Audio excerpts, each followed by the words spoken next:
8 do lado direito, antes da rotatória do Gaúcho Mateador. Dentro dos momentos que a vida nos reserva, há um nome que tem sido a base da compaixão e do apoio às famílias por 18 anos. E esse nome é Ângelus Oeste. Cada passo, gesto e abraço são reflexo de um compromisso com o carinho, amor e acolhimento. A Ângelus Oeste se faz presente demonstrando que a atenção aos detalhes é a essência do cuidado. Ângelus Oeste, há 18 anos por você, sempre. Você sabia que na Decora encontra a qualidade Altenburg? Travesseiros, jogos de cama, protetores de colchão, cobertores e colchas. Renove seus itens de cama posta na Decora. Qualidade para suas noites de sono. Começam com um ambiente confortável. Decora, casa e afeto. Na Professor Heitor da Graça Fernandes, 500 em Camobi. Tá na Imembuí? Tá na tua onda. 20 horas e 36 minutos. 16 graus. Empreender com sucesso. Fale com a Lisete. 996 44 6476.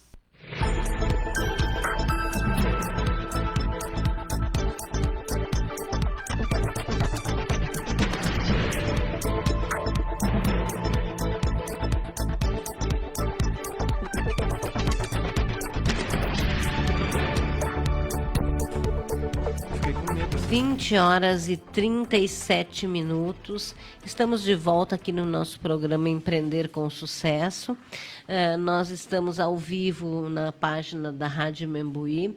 Daqui a pouquinho nas demais plataformas. Estamos em todas as plataformas, também no YouTube, também no Lisete Freire, jornalista André Campos.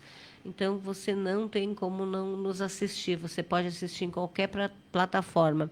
E também pelas ondas do rádio para mais de 70 municípios. Então, acompanhem com a gente.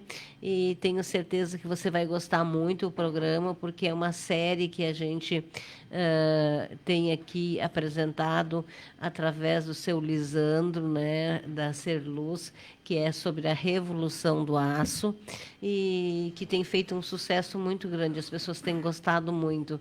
Então, aproveitem, né, para tirar suas dúvidas, para assistir, para compartilhar o vídeo, porque quanto mais você compartilhar, mais pessoas vão ter acesso a esse conteúdo que a gente vai estar passando para vocês, que o pessoal da Serluz vai estar passando para vocês. É importante você participar conosco. Bom, nós estamos com os nossos convidados já, e eu quero começar, então, já dando boa noite para os nossos convidados. É que aqui eu não tenho nome, não me lembro. Bernardo Pisani. O Bernardo Pisani, filho da minha amiga querida Ângela Pisani, também do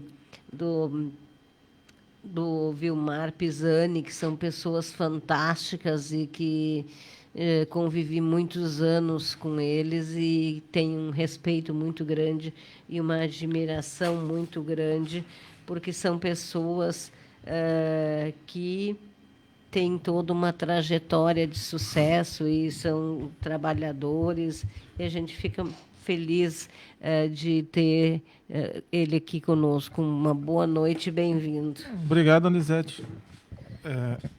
É um prazer estar mais uma vez aqui presente no programa. Quero agradecer a todos os ouvintes que estão nos prestigiando nesse momento. Meu muito obrigado. E uma boa noite a todos. E está fazendo um sucesso muito grande esse tema. As pessoas estão muito curiosas, até porque elas não conhecem muita coisa, né? E então, cada programa é uma novidade para o pessoal adora, né?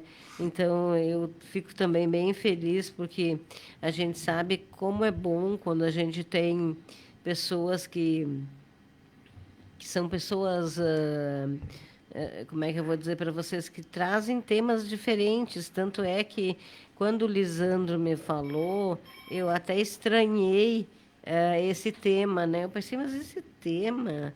E aí, quando ele começou a falar, nossa, valeu muito a pena. E eu quero dar as boas-vindas ao engenheiro civil, professor de estruturas e sócio da Atitude, mestre em engenharia, o seu Dalalana, que é pai de uma menina que foi minha colega. Boa noite, bem-vindo. Muito boa noite. Queria cumprimentá-la, além de cumprimentar os ouvintes da Rádio Membuí. É um prazer muito grande estar aqui, poder participar, juntamente com o Bernardo e o Lisandro, que não chegou ainda, mas poder participar e falar um pouco sobre o nosso conhecimento sobre estruturas metálicas, sobre o aço. É verdade, ele já tinha me falado que ia lhe trazer, né? E eu disse, não, traga sim. E aí eu até disse, mas deve ser o pai da minha colega, né? Caroline. É, a Caroline. Ela está em Santa Maria? Não, ela está em Itajaí. Não acredito que esses dias eu fui em Itajaí. Ela mora em Itajaí. Que legal. Que eu nunca mais... É que também quando a gente sai de um lugar, às vezes a gente se desencontra, né? Eu saí do tênis antes dela e aí depois eu não vi mais ela, né? Mas que bom. E ela já faz 1 ano e meio que está lá em Itajaí, ela não voltou mais, já vai fazer 2 anos agora. Itajaí está tão bonito. E vou lhe dizer que eu fui lá com o meu filho que dá aula na universidade. E eu pensei assim, ai, Porto, deve ser uma sujeira. Eu pensei, nossa, maravilhoso, lindo, uma cidade lindo. Lindíssima, muito boa, muito boa cidade. Eu gostei Excelente. muito também, verdade, nossa. Bom, vamos então falar um pouquinho sobre o aço. Não chegou ainda o nosso anfitrião aí. O que vocês gostariam de nos contar sobre o aço, Bernardo? Eu primeiramente queria, então, Zé, te agradecer também a presença do meu professor, né, que tive a honra de tê-lo como meu professor na minha faculdade de arquitetura, legal. Que conheço há alguns anos, né, muito amigo da minha mãe e do meu pai. Acho que eu era muito pequenininho quando eu conheci o Dala, nem me lembro que idade eu tinha, né? E eu tive a honra de ter ele como meu professor na UBRA. E eu quero dizer muito obrigado, Dala. Eu me sinto honrado em ter tua presença aqui conosco e poder passar um pouco do teu conhecimento, que é enorme, é muito grande. Ele é um monstro da engenharia.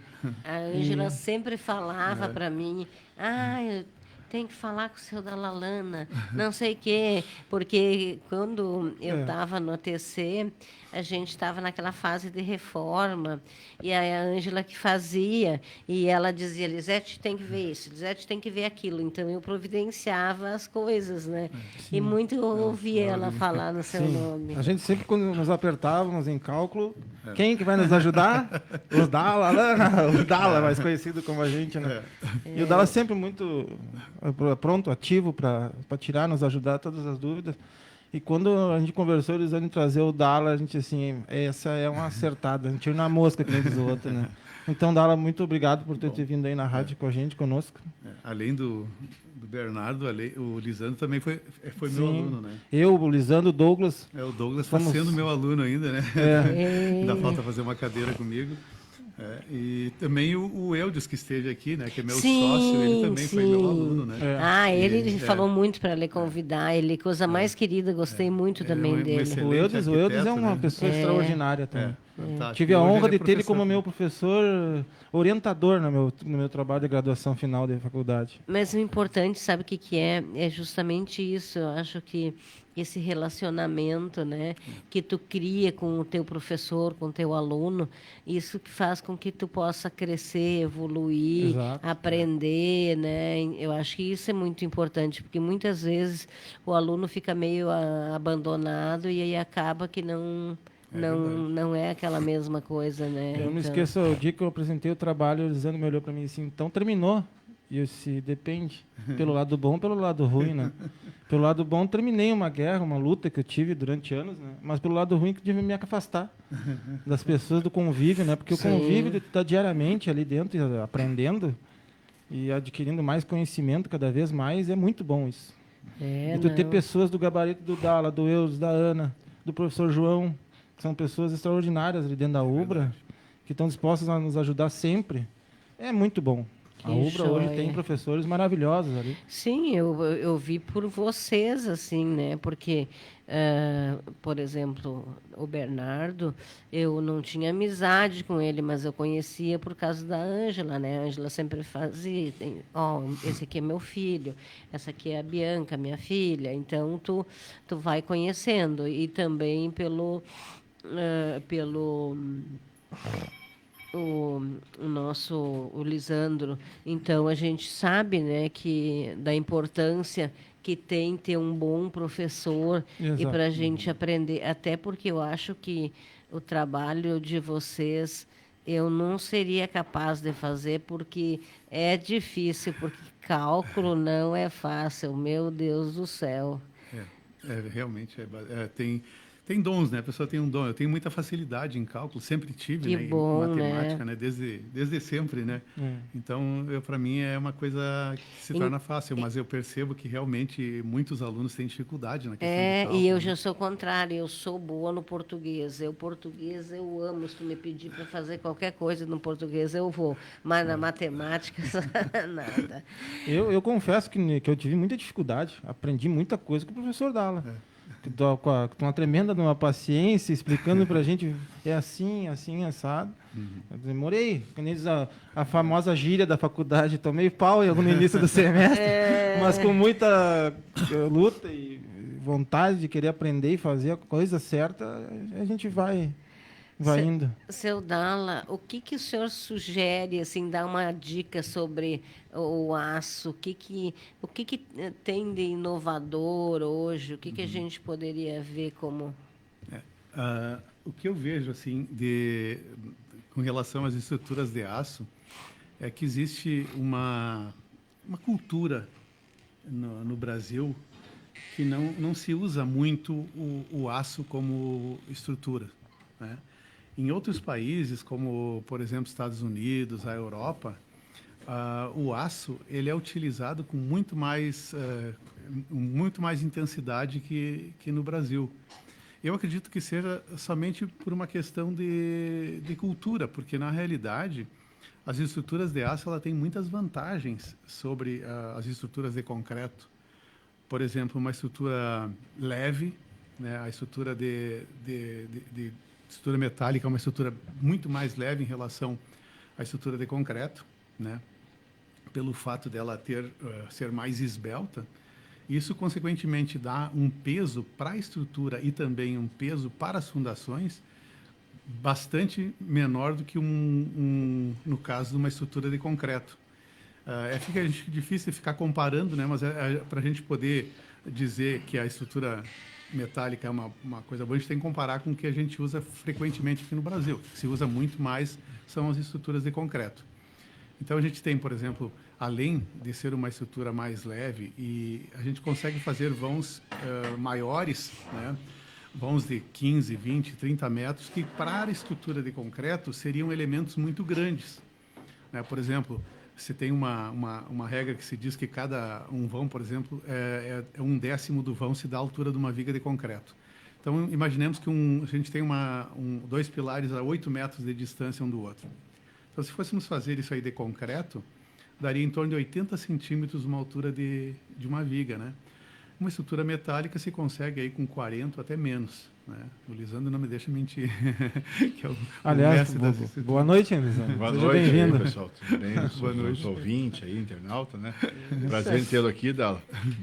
Uma oportunidade de conversar aí. Mas é o que tu vem falando aí. Já estamos aprendendo aqui com ele. As distâncias de vão livre, a velocidade... e o medo que as pessoas têm da corrosão, isso já não existe mais por causa do tipo de material empregado, a química do aço hoje não se tem mais esse problema de corrosão, coisa assim, né? Então, inclusive o aço, ele tem uma propriedade que é o seguinte: quando ele começa a oxidar, que ele começa a ferrujar, aquela ferrugem que se forma na parte inicial, ela é uma camada passivadora, que a gente costuma chamar. Ou seja, aquela camada, ela protege a estrutura metálica para que a corrosão não progrida. Então, aquela ferrugem que se forma na superfície do aço, na realidade, ela é boa para o aço, ela não é ofensiva ao aço. Então, vejo até nisso, né? Tem essa... as propriedades químicas ali Propriedades formadas. químicas, né? Deixa eu fazer uma pergunta que eu não entendo nada, né? Mas vocês falam assim, o aço é mais leve, o aço não sei o quê. E se dá uma ventania, por exemplo, como tem dado, assim, por exemplo, eu estaria mais segura se fosse um cimento, alguma coisa. Um exemplo, vocês... É tranquilo, por exemplo, tu tá numa casa que tem mais aço que cimento, por exemplo, cimento, tijolo, sei lá. Não, tranquilo. O que vai diferenciar é o dimensionamento, né? Toda estrutura bem dimensionada, ela deve ser levada em consideração também o vento, né? Então, hoje, por exemplo, qualquer cálculo de estrutura, tanto de concreto, de madeira ou até mesmo de metálica, tem que se levar em consideração a ação do vento. E existe norma para isso, que, uma vez bem dimensionado, é uma estrutura confiável, tanto quanto estrutura de concreto, tanto quanto estrutura de madeira. Então tá. Eu sempre vinha pensando, né? Porque vocês falam, é mais leve, é mais, né? E eu pensando, mas será que se dá uma chuvarada, uma ventania, tem algum problema? É que existe uma questão diferente, né, Lisete? Quando uma estrutura de concreto ela entra em colapso, a tendência dela é que ela realmente se desmanche de uma vez só, praticamente. Então ela vai levar toda a estrutura, porque ela vai sobrecarregar as outras estruturas que tem, e ela não vai ficar de pé. Quando ela entrar em colapso, não tem o que fazer. Vamos falar de duas estruturas mal dimensionadas, né? De concreto ou de aço, né? Então, a de concreto entra em colapso, ela vai derrubar o prédio e vai virar um montinho de terra. entulho. Enquanto o aço tem uma outra situação que, se ele entrar em colapso, não quer dizer que a estrutura vai cair toda. Porque o aço ele tem a propriedade, porque ele tem muita resistência à tração. Exato. Então, quando ele começar a entrar em colapso, as propriedades de tração dele vão atuar muito. Então, pode ser que ele vai atingir uma certa parte dele e a outra parte vai permanecer em pé. É muito difícil estruturas de aço colapsar como um todo, né? Enquanto o concreto, ele tem uma propriedade, mesmo tendo aço dentro dele, ele tem uma propriedade de aguentar a compressão. Então, por isso que a estrutura de concreto, quando entra em colapso, a tendência é cair tudo. Porque quando ela vai tracionar, ela não aguenta tracionar, então ela vai... E, normalmente, o erro da estrutura de concreto mal dimensionada é justamente o aço mal dimensionado. Exato. Então, a quantidade de aço inapropriada. Sim. Então, tanto uma como a outra, o problema todo vai estar envolvido no aço, normalmente. Subestimou-se a quantidade de aço aplicada em qualquer uma das duas situações. Porque o concreto, por compressão, ele tem uma resistência muito grande à compressão. Às vezes, mesmo tu fazendo uma coluninha esbelta, ela vai ter uma resistência muito grande igual. Normalmente, o colapso vem por uma armadura mal feita, mal dimensionada, que é o aço. Estou certo? Ó? Exatamente. Aprendeu bem. ou por uso de materiais que acabam danificando o aço do concreto, como alguns já históricos que a gente sabe, o pessoal usar areia inadequada na concretagem, né? Aí corrói o aço que está dentro e termina com a estrutura de aço. Então, essas propriedades e esses cuidados muito grandes hoje, por isso que, até por um controle de qualidade efetivo, e teve grandes concreteiros que tiveram problema, né, de usar areia inadequada e anos depois o prédio entrar em colapso, né? Enquanto o aço, ele tem um controle de qualidade muito grande. Então, tu não tem uma condição assim de tu ter uma propriedade que vai estar inadequada ali naquele momento. O controle de qualidade dele é muito forte. E tem que ter muito... Eu tenho um cliente, vocês devem saber... ali na Rio Branco comprou um prédio e eu fico pensando, aquele prédio tem não sei quantos anos ali e vai ser construído, não sei, 225 apartamentos, ele me falou. E eu fiquei pensando, meu Deus do céu, será que isso que está para baixo está... Aí o Dala vai falar. Não, realmente aquela estrutura ali, claro, ela ficou muitos anos parada ali, né? E a parte superior lá, onde ficou exposta as armaduras ali, praticamente oxidou de forma que não tem hoje mais como, né? Então deverá ser retirada aquela parte, mas a parte da estrutura que permanece ali, ó, foi feito até um laudo, ela permanece resistente. Então é só uma questão agora de concluir a obra, né, e torná-la impermeável no caso, né, com revestimento e tal, e é uma obra que... Eu não compraria um apartamento ali. Que é uma coisa assim, ó, quando a gente estuda, a gente sabe que o concreto, quanto mais tempo ele ficar, mais resistência ele vai pegando. Então, o concreto ali não seria o problema. E o aço imerso e o concreto imerso, os dois têm uma resistência muito grande. Então, se ele estiver imerso em água, eles dois, o concreto ganha mais dureza ainda, e o aço não corrói imerso. Então, essa ideia de que se o aço está dentro d'água vai corroer, não existe. Ele permanece intacto. Então, a integridade do aço em umidade, a não ser que seja aquela umidade que ela vai e seca, né? Então, aqui, por isso que ela fala, aquelas armaduras estão lá no alto prédio, que ficaram na intempérie, que molhava e saía, que o pombo ia lá e defecava lá. Aquilo ali criou um processo de corrosão ácida. Aquele lá sim é um problema, mas aquilo lá se troca aquela parte. Vai ser retirada aquela parte lá. Agora, aqueles que estão no subsolo, essa parte aí está mais resistente quando foi feito. Eu sempre pensei que ele está mais forte ainda agora do que quando foi feito lá na década de 60, 70. Tu vê, né? O concreto, ele tem, a resistência dele vai aumentando ao longo do tempo, né? O concreto, ele atinge, no caso, a resistência de projeto aos 28 dias. Mas a partir dali, conforme o tempo vai passando, cada vez ele vai ficando mais resistente. Então, se ele não for agredido por corrosão, por poluição ou maresia, que ele realmente agride a parte de concreto, o concreto, a tendência dele é sempre adquirir maior resistência até o infinito, né? Tu vê, era uma dúvida que eu tinha, porque eu ficava pensando assim, eu jamais compraria nada lá. Não, dá para comprar. Dá sim. Não, é bem seguro. Eu te digo, ele é mais forte em muitos prédios. Ele é um prédio bem estruturado, não é um prédio... Tanto que ele está ali até hoje. Eu sei do laudo, quem fez foi o professor Sarkis, né? Sim. E ele disse que se acontecer alguma coisa, vai para debaixo daquele prédio, porque lá ele sabe que não cai. Porque antigamente, o que acontecia? O pessoal usava estruturas muito, muito maiores do que se usa hoje. Por exemplo, assim, para fazer o dimensionamento de um pilar, se superdimensionava um pilar. Depois, à medida que o tempo foi avançando, então, com os sistemas de computação, se consegue reduzir as estruturas, porque se trabalha mais no limite, certo? Então, as estruturas vão se reduzindo. Hoje, por exemplo, se faz umas estruturas muito mais esbeltas que antigamente. Então, aquilo ali, provavelmente, no tempo que foi calculado, foi na década de 60, né? 70? Por aí. 60. 60 então, aquilo ali, naquela época, lá não existia computador, né? Então, era tudo meio calculado ainda de forma empírica, mas superdimensionada para não se correr o risco. E o problema, ali naquela época também, o concreto devia ser um FCK 30, 35 no máximo, isso que atingia, por aí. Talvez. O controle era muito complicado, né? Então, assim, hoje tu pedir um concreto um FCK 60 aqui na cidade, deve conseguir, eu acho, né? Sim, sim. Então, um SK 60 é praticamente o dobro da resistência do concreto que tem hoje naquele prédio.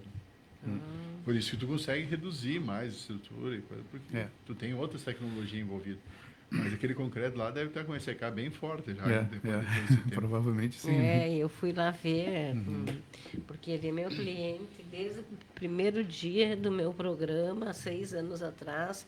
Ele entrou de patrocinador e nunca mais saiu, né?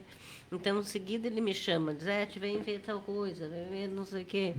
E daí eu fiquei pensando, meu Deus, será possível isso aqui? Ele é um prédio que pode comprar tranquilo. Né? Não... Estão fazendo propaganda para ele. Não corre o risco, não. Fica tranquilo. Não, porque a gente que tem um certo receio, né? Mas vamos lá, o que mais que nós temos aí sobre o aço aí? Falando ainda de vantagens, né? Por exemplo, assim, além de ser uma estrutura mais leve, é uma estrutura que você pode, por exemplo, fazer reformas com aço, ou seja, você pode simplesmente desmontar uma estrutura e montar em outro local, né? Aconteceu aqui, até eu auxiliei o professor Luiz Borges, que hoje ele não está mais entre nós aqui, mas era um excelente calculista, e ele desmontou uma estrutura e montou em outro lugar, a mesma estrutura. Eu ajudei ele na época na parte de desenho. Então, é uma estrutura que com concreto não existe essa possibilidade, né? Então, por exemplo, o concreto, ele, uma vez que tu vai ter que destruir, ou tem que quebrar todo ele, né? E tudo se transforma em entulho, né? Então, não tem como reaproveitar estruturas de concreto. Já a estrutura metálica, você pode reaproveitar totalmente ela, né? Além de saber que é uma estrutura sustentável, porque o que acontece? Todo o aço ele pode ser reciclado várias vezes, né? Então, por exemplo, desmanchou uma estrutura, pode remontar aquela estrutura de outra forma, mas você não perde a estrutura, né? Não vai para o entulho, não vai para o lixo, né? Ela sempre pode ser reciclada e ser aproveitada novamente, né? Então, é uma vantagem já sim. do E aço. fora com o entulho que sobra dela, tu não pode descartar de qualquer maneira também, né? Tem que ser em lugares próprios, né? Tem muitas estruturas, por exemplo, onde tem gesso, por exemplo, o gesso ele contamina o lençol freático, então são coisas que a gente não pode simplesmente descartar num lixão, né?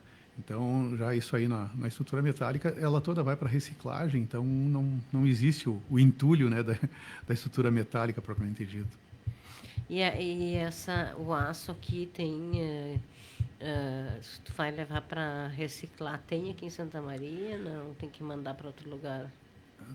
Lisandro, aqui em Santa Maria não tem só para... É que a reciclagem do aço, ela tem duas formas, né? Tu pode reaproveitar. Existe o reaproveitamento, que seria o uso da mesma forma que ele se encontra, né?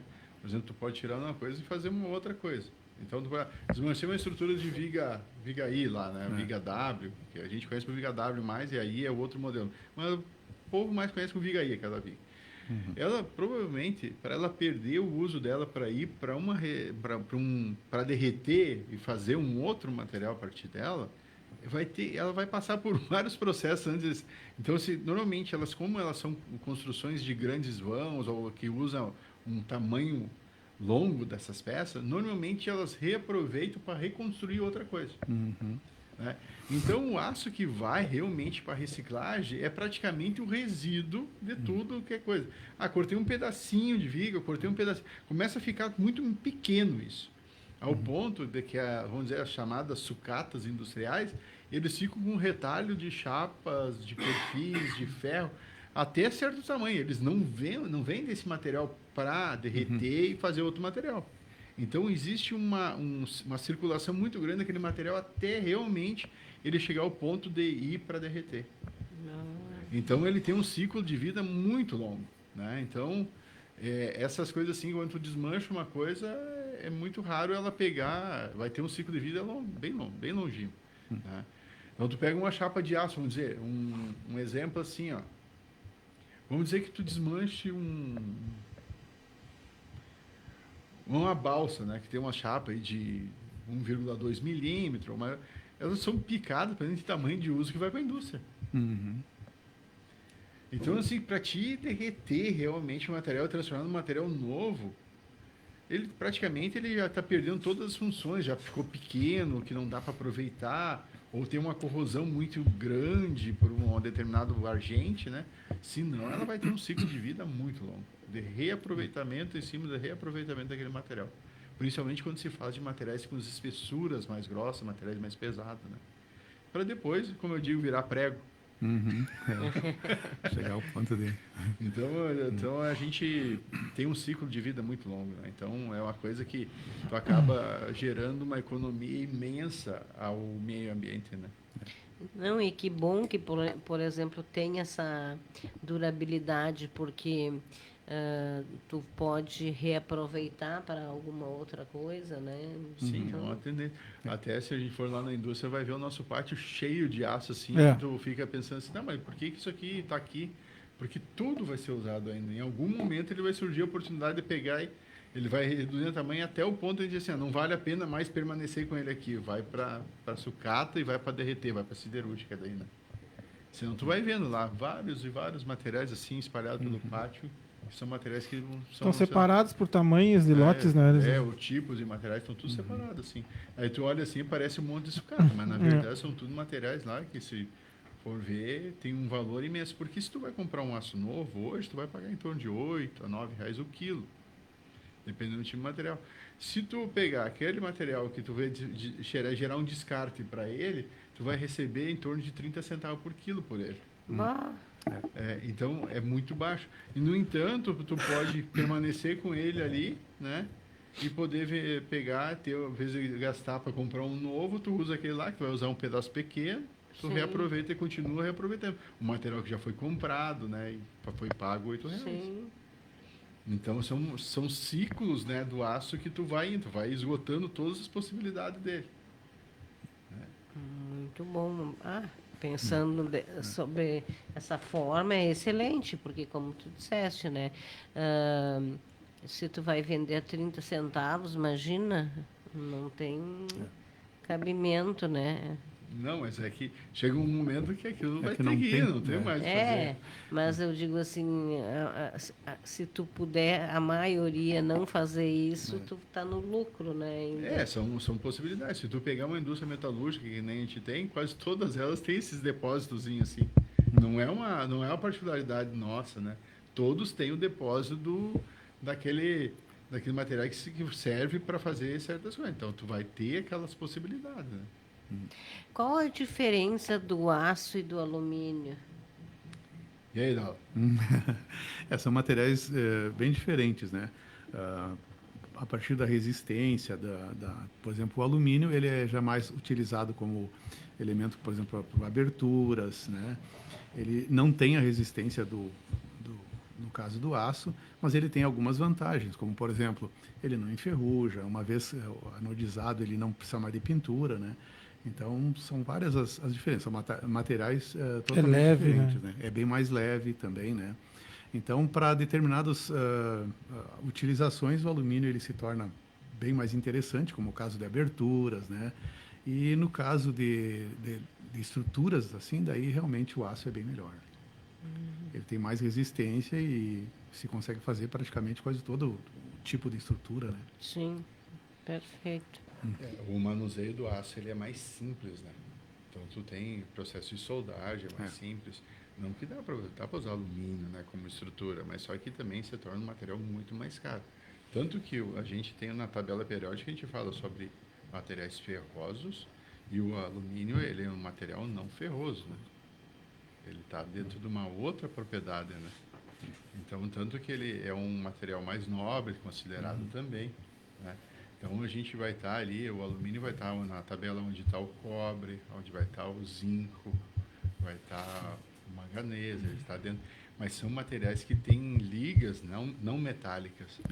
Não metálicas. Então, tu tem o ferro, né, o ferroso e não metálico. Então, ele é um metal, né? Mas ele é chamado não ferroso ou ferroso.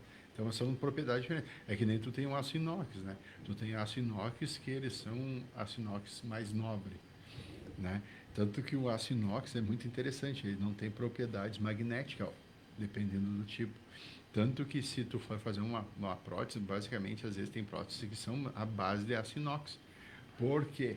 E a gente fala sobre essas próteses, porque ele tem que ser um material, por exemplo, se tu tem dependendo do tipo de material que tem problemas com magnetismo, tu não pode fazer uma ressonância. Né? Então tem materiais, por exemplo, tu vai botar um material numa câmara onde tem uma parede de diagnóstico de ressonância. Naquela sala não pode ter nada de metal ferroso que possa atrair magnetismo. O problema é algo muito sério que pode acontecer. Para a gente ter uma ideia, uma coisa que pode acontecer assim, se tiver, falar uma coisa, uma curiosidade. A gente tem uma ideia, se tu chegar dentro de uma sala de exame de ressonância e tiver um metal dentro dele e acionar a máquina e gerar um problema, ela libera dentro do espaço da máquina o equivalente a R$100 mil em gasélio.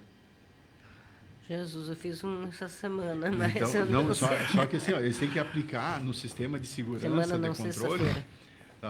Eles têm que aplicar o equivalente em gás, é uma bateria de gasélio que é aplicado só para questão de segurança e incêndio, porque incendeia essa máquina se tiver. E ela é desabilitada imediatamente e o sistema de gás hélio inunda a sala. Porque o gás hélio é inerte. E a pessoa que está lá precisa ser retirada imediatamente. Ela vai morrer sufocada, porque não vai ter oxigênio. Então, para te ver como as propriedades dos materiais eles são muito importantes. O que tu vai usar em cada situação. Por isso que tu chega lá fazer uma ressonância e te pergunta, tu tem isso, tem aquilo, tu tem isso, tu tem tatuagem? Sim. Agora tem mais uma da tatuagem. Porque a tatuagem tem metais magnéticos. Eu tenho uma no braço, tenho uma no pé, tenho Eu não sei como é que 3. eles tratam isso, entendeu? Se na hora... O meu, ela me perguntou assim, faz muito tempo que a senhora tem? Eu disse, sim, eu tenho mais de 10 anos, já é antiga, sabe? Ela disse, não, então não tem problema, ela me falou. Porque dentro na tinta, para pegar e gerar a pigmentação, tem metal. Exato. E esse metal é magnético na tinta. Se tu tiver, eu não sei, por ser o tempo que tu já absorveu esse material, né? Então, de repente, o tempo absorve. Mas se tu tiver uma tatuagem recente, tu não vai poder fazer ressonância. Ela me falou, ela me perguntou, eu disse, não, faz mais de 10 anos que eu tenho a tatuagem. Então, tu imagina, tu pegar daqui a pouco, tu cria um problema sério. Só que eu não sabia disso, é uma coisa que agora eu ia fazer outra, agora já vou pensar. Mas são situações que a gente vive, que a gente, quando não tem o conhecimento, né, a gente fica meio assim, ó, então, eu descobri isso esse final de semana, né? No curso, eu fui fazer uma visita no hospital lá, fazendo um curso, né, de coisa, e lá fomos entendendo como é que funciona. Para te ver o quanto que influencia a gente, às vezes, a gente não tem conhecimento, né? Não. Aí, de repente, tu tem vou fazer uma tatuagem. Beleza. Mas ninguém te disse que daqui a pouco, se tu tiver um problema, tu não vai poder fazer uma ressonância. Eu nunca imaginei, porque eu vou dizer uma coisa para vocês, eu já fiz muitas ressonâncias por causa de problema de saúde, e daí, sexta-feira que eu fui fazer. A primeira vez que me perguntaram da tatuagem, a primeira vez, daí eu disse, sim, eu tenho, mas aí ela perguntou quanto tempo, aí eu falei, faz mais de 10 anos, não, então não tem problema, mas nunca ninguém tinha me perguntado. Só que o organismo da gente absorve muito dessas coisas, né? Então, se tu pega, por exemplo, que existe um risco muito grande, que antigamente faziam tatuagem com materiais pesados, né? E as pessoas ficavam doentes e não sabiam que era baseado na tatuagem. Tinta, né? Porque porque para gerar a pigmentação usava-se muito material pesado como chumbo, mercúrio, e as pessoas não tinham esse conhecimento. E aí o que acontece? E aí entender por que certas doenças com os anos apareciam nas pessoas. Eu tô vendo, não sabia. Os controles, hoje você tem muito mais controle na questão de segurança, né? Mas você conhece mais, né? Mas tu tinha, eu tô falando do aço, começa metal e começa a misturar as coisas.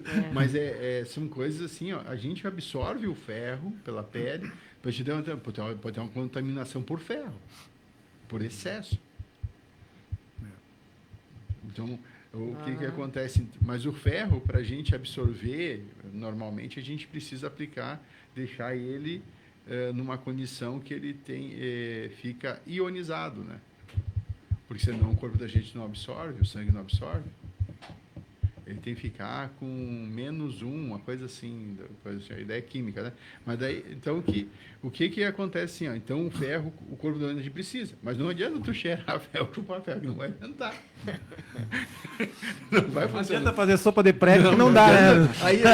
Aí tem uma coisa muito interessante. De prego, eu vou te dizer. Você sabe uma coisa assim, os antigos. Eu sempre tive anemia, a minha mãe fervia prego enferrujado, botava vinho, botava como é que é aquele negócio que bota na cachaça, como é que é? Losna.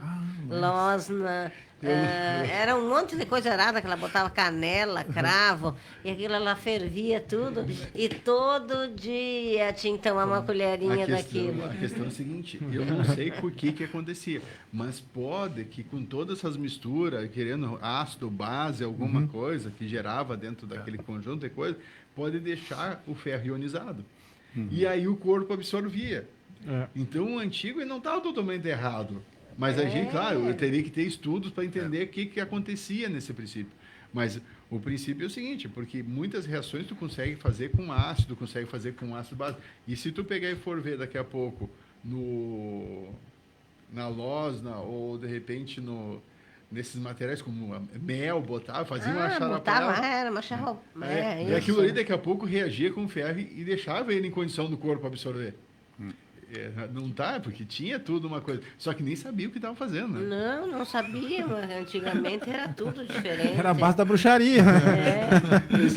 Então as coisas são interessantes, né? Por que canito consegue fazer, né? Mas daí as pessoas dizem, precisa de ferro, mas eu mexia com. Eu dizia assim, vamos lá para a empresa lá, que lá tem mais ferro, vai gerar ferro lá, vai ficar boa. Mas eu vou dar uma coisa para vocês terem uma ideia. A minha mãe, quando nós tinha febre, ela pegava couve ou repolho e atava nos pés para puxar a febre, que a gente morava no interior, não tinha remédio, não tinha nada, né? E botava uma bacia d'água embaixo da cama. Era assim. E muitas vezes davam, em vez de... Imagina que tu sabe hoje que tu não é para suar, mas ela botava aquelas cobertas de pena para a gente tomar aquele suador. Mas são coisas assim, são propriedade. Né? Mas assim, quanto a construções, aí o Dala pode ver, a gente aprendeu muita coisa lá, o Dala fazendo para nós pegar, calcular treliça, coisa de aço, que seja de madeira. Mas tem uma coisa bem interessante que a gente fez lá, sabe, na faculdade, que a gente tinha uma cadeira lá de isostática. E aí nós pegamos, criou um desafio lá.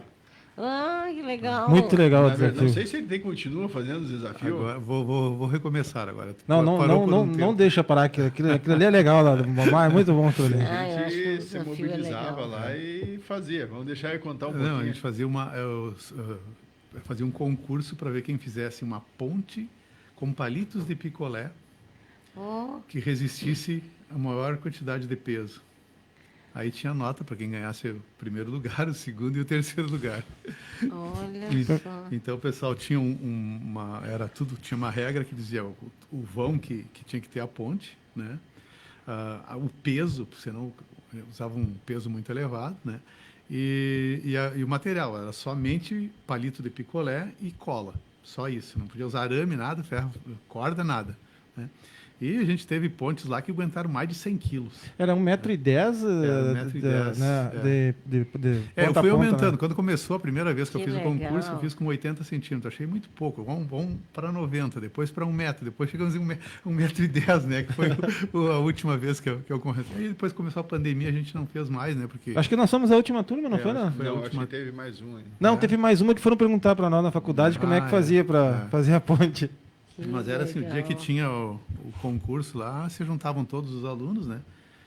Praticamente de todo o curso, né? Ia lá para ver, e ficava aquela torcida para ver qual é que resistia mais, né? O nosso peso, por sinal, de teste da nossa ponte era o Douglas. Pendurava o Douglas nos palitos de picolé. Ele caiu acho que umas 2 ou 3 vezes, né? Ele estava fazendo umas partes lá, não botava ele pendurar. Ai, que legal. Eu acho que isso assim é tão legal, por exemplo, porque estimula também a turma. Eles tinham que calcular, por exemplo, a gente dava a resistência do palito, eles tinham que calcular, através de um programa lá, o F2, tinham que calcular se a ponte ia resistir ou não, né? Então, a partir dali, eles faziam o cálculo antes, eles já sabiam mais ou menos qual é a resistência que teria, né? E como era limitado o peso da ponte, não podia ter um peso além de um limite que a gente dava, e agora o número de palitos eu poderia usar quanto quisesse, só que não podia ultrapassar aquele peso, né? E 2 mesas colocadas a 1,10 m de cada uma, e a ponte tinha que ficar apoiada nessas duas, e a gente colocava peso embaixo. Era muito legal, o pessoal gostava muito da brincadeira. Todo mundo conseguiu fazer? Sim. Todo mundo conseguiu fazer, né? Conseguiu fazer. Agora que atingir a resistência. Tinha pontes lá que não aguentava nem 1 quilo, né? E já caía. Nosso grupo era o Elisandro, Douglas e o Cassiano, nós ganhamos, né? Foi. Eles foram o primeiro lugar. Mas era uma coisa muito, assim, muito divertido, porque a gente começava a fazer aquilo e se empolgava, né? Sim, porque tu imagina...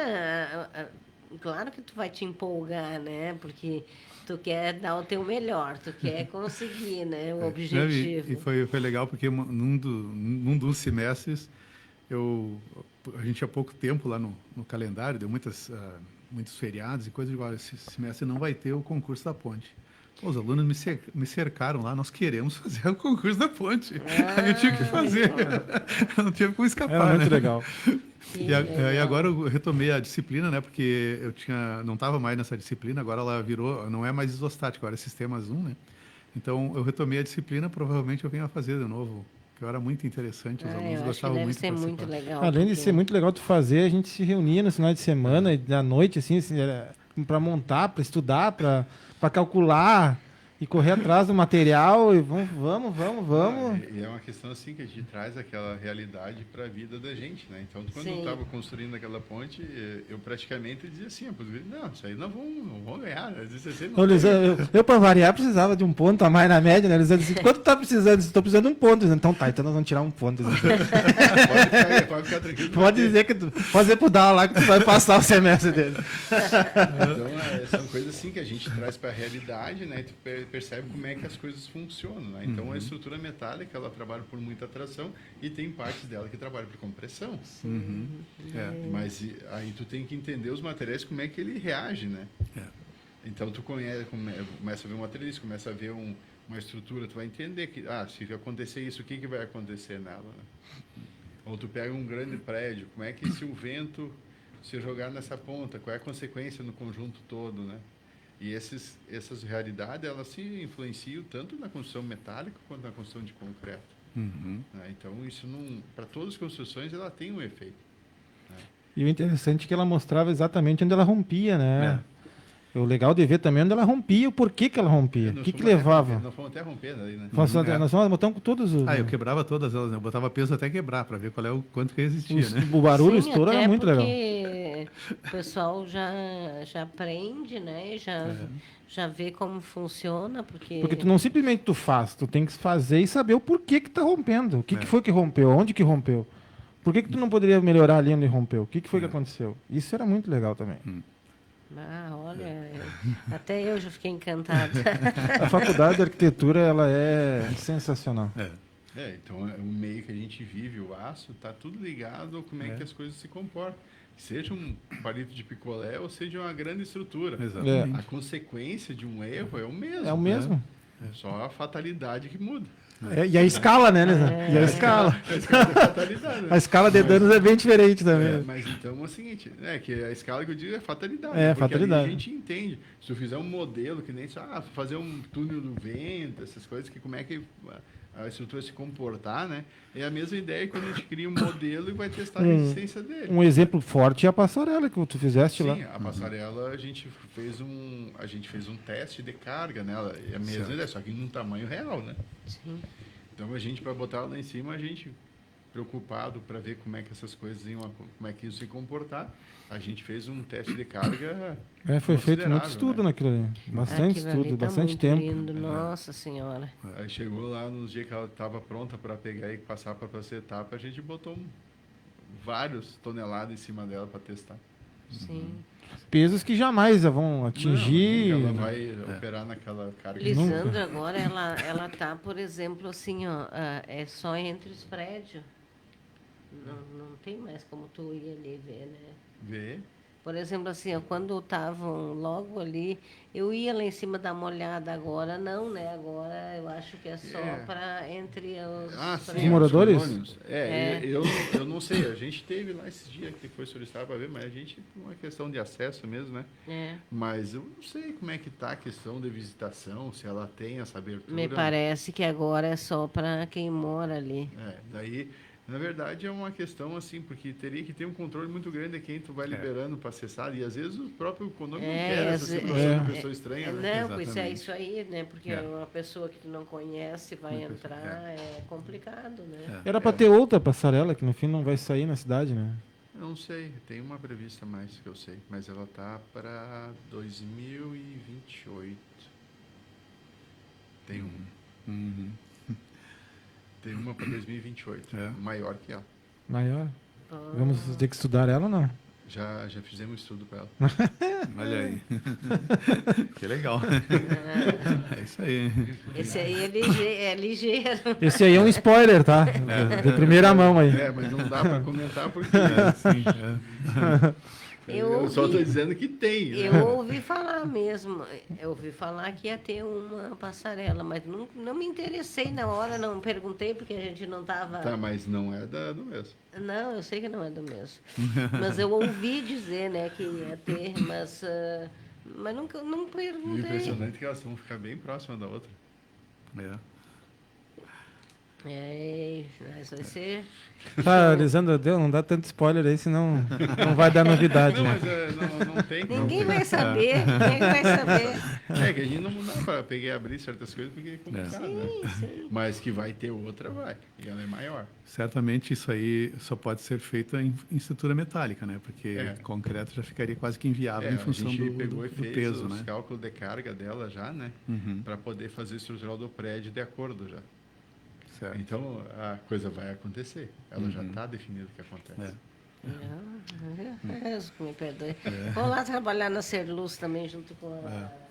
Não, a ideia é bem legal. Surge as coisas assim, né? Icônica. Daí. Que é legal, coisas diferentes, assim, né? Eu acho super legal quando muda, não é aquela coisa habitual do dia a dia, né? A novidade ficou por 5 minutos final. Falta 4 minutos, vamos lá contar a novidade. Não, mas essa não dá para abrir. Mais uma dicasinha só. Não, daí vai ficar demais, né? Não dá, deixa só uma dicasinha. Não, mas não dá. Mas assim, a gente, graças a Deus, a gente tem a oportunidade de estar envolvido nesses projetos diferentes, né? E que são icônicos, que vão tornar cartão postal da cidade, né? Começa aqui por uma passarela do Jobim ali, que virou um ícone hoje na cidade, né? Lindo. E agora evolui-se, vai outro, né? E o bom que existe de uma certa forma, uma maneira de incentivar que isso aconteça, né? E que isso é uma coisa que chama a atenção. Claro. Quando você viu aqueles prédios, eu acho que é em Dubai, que tem um que cruza com a passarela no meio dele. Não, é em Kuala Lumpur, na Malásia. Na Malásia. É o Petronas Tower. Petronas... aquilo ali é um ícone, porque hoje todo mundo lembra dos prédios lá em função da passarela que está ligando os dois. Né? E é uma coisa muito interessante, aquela passarela deve ter um sistema de absorção ali... E a quantidade de aço, né? Então, só que isso aí só é possível por causa do aço, Se né? eu tivesse com a minha loja ainda, que depois eu vendi ali, o que eu faria? Eu já estaria vendendo cartão postal daquela ponte lá, daquela passarela. Não, são coisas assim, mas essas coisas são possíveis por causa do aço. Exatamente. A resistência do aço, a leveza, né? Exatamente. Porque senão muitas coisas não teria como fazer aquilo ali, até teria, mas daria uma estrutura muito pesada, né? Fazer uma coisa de concreto, né? Então, mas tu sabe que nos 2 minutos até para lembrar que foi, eu acho que tu lembrou do engenheiro Borges, Luiz Borges. Eu tive a oportunidade de trabalhar com ele lá. E é uma coisa grande figura, um cara com conhecimento figura, fantástico. E eu tive a oportunidade de trabalhar com ele nas estruturas metálicas para a construção das 2 árvores do Clube Dores lá na sede campestre. Perfeito. Eu tive a oportunidade de estar e ele não viu aquilo pronto, né? Pois é, ele faleceu antes. Que é genial aquilo lá Luiz também. Borges... Luiz Valnei Tavares Borges. E assim, ele não teve, porque durante a execução ele morreu, né? Exato. Ele veio morrer bem durante, daí me deixou pendurar no pincel. Um grande calculista. Mas assim, ele fez todos os cálculos. Eu me lembro que assim, muitos cálculos, tudo no lápis quase. Ele era... Né? Cada situação assim, ó. Aí eu me lembro que ele dizendo, precisamos fazer isso, me mostrou tudo, isso aqui, tem as ligações. Né? E ele disse assim, eu não tenho muita prática na questão das ligações, dos nós. Não, eu disse, esse eu resolvo. Né? Porque é uma questão de conhecimento, como fazer, não é nenhuma questão de não ter como saber fazer. Então, a gente trabalhou junto ali, desenvolveu tudo. Quando desenvolvemos todo o sistema de construção, os nó, tudo, já apresentei para ele. Logo depois que a gente começou a preparar as coisas para pegar a execução, daí eu fui procurar ele, a triste notícia de ter morrido, né? Então, são coisas assim, teve grandes engenheiros aí, nós tivemos fontes assim, ó, como é o Dallas, assim, de informação que a gente busca. né? E na estrutura metálica, assim, ele era um dos... Ele era o Papa. O Papa aí da coisa. Então, são coisas que a gente traz aí à tona e é bom lembrar de uma pessoa que fez tanta diferença aí na área da engenharia. Quero agradecer ao professor Dalalana, muito obrigado. agradecer ao Bernardo, ao chefe maior aqui. Eu que agradeço a oportunidade aí e nos sigam aí nas redes sociais, Instagram, né? Facebook. E a Sharon tem feito cada vídeo legal. Exato. E sigam, gente, compartilhem o máximo possível.